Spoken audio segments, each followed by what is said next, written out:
Hi again, everybody. I'm Dan Hoard. He is Dave Lapham, and this is your Bengals training camp report for Saturday, July 27th. It's brought to you by Medical Mutual, the official health insurer of the Cincinnati Bengals. The Bengals opened training camp today here at Welcome Stadium in Dayton. Tremendous crowd in attendance. The weather was great. Unfortunately, about 45 minutes into a one-hour practice, A.J. Green was running a pattern down the sideline. He was being defended by Dre Kirkpatrick. They jumped up for the ball. The pass was incomplete. A.J. came down a little bit awkwardly and apparently twisted his ankle. We don't know the severity of the injury, but we can tell you that he was visibly distressed.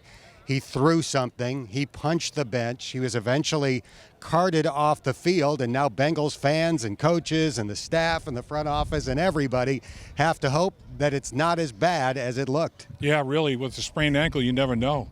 I mean, sometimes, you wish you broke your ankle rather than sprain it, depending on the severity of it.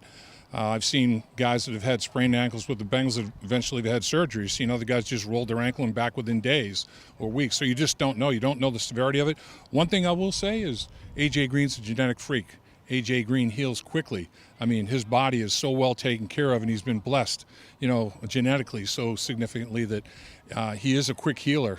So hopefully, that bodes well for him.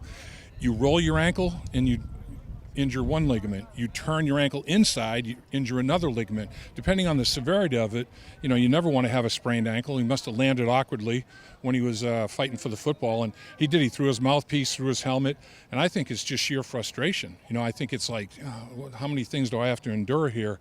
And for it to be the very first workout after all that rehab and everything that he went through, I can see his level of frustration. Foreshadowing, during the walkthrough before today's practice back in Cincinnati, John Ross's hamstring tweaks, tight hamstring. He doesn't work out. So, I mean, two wide receivers that you think you have when you start the morning, you lose one during a walkthrough, you lose the other one 45 minutes into the workout. I mean, poor Zach Taylor's got to be pulling his hair out by his roots.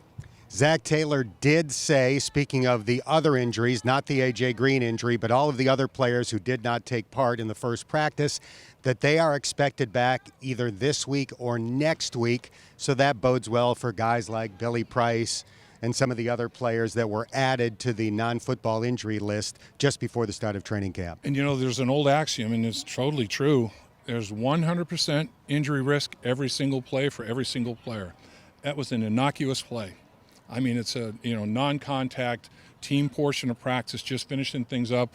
A.J. Green has run that out route and elevated 100,000 times.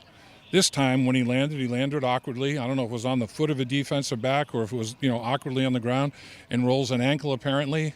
You just never know. That's why the game of football is so unpredictable. There's no question about it.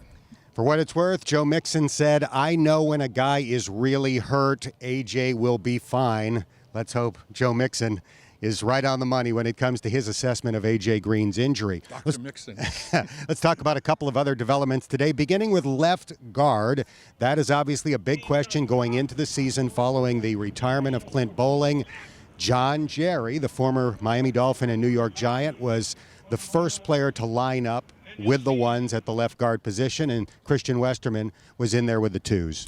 And I think that's due to Jim Turner's familiarity with John Jerry. He knows that John Jerry knows his techniques.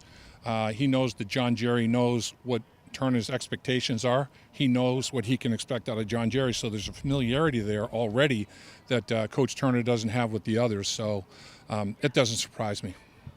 Carl Lawson was out there practicing, Ryan Glasgow as well. Tyler Eifert was out there catching passes. So, again, many of the players who did not do much during the OTAs and the minicamps out there, good to go, at least in some capacity for the first practice. Right, and this first practice was only an hour long. It wasn't as intense as some of the OTAs and the minicamps. So they'll start to ramp it up a little bit tomorrow, and we'll start to find out how bad some of these injuries are. You go to bed, wake up the following morning, then you find out, due to swelling, whatever else, how bad injuries might be. We'll see. All right, the Bengals' first practice is in the books. Practice number 2 coming up on Sunday at 3 o'clock at the practice fields adjacent to Paul Brown Stadium. For Dave Lapham and our photographer Marissa Contepelli, I'm Dan Hoard. Thanks for checking out this training camp report on Bengals.com.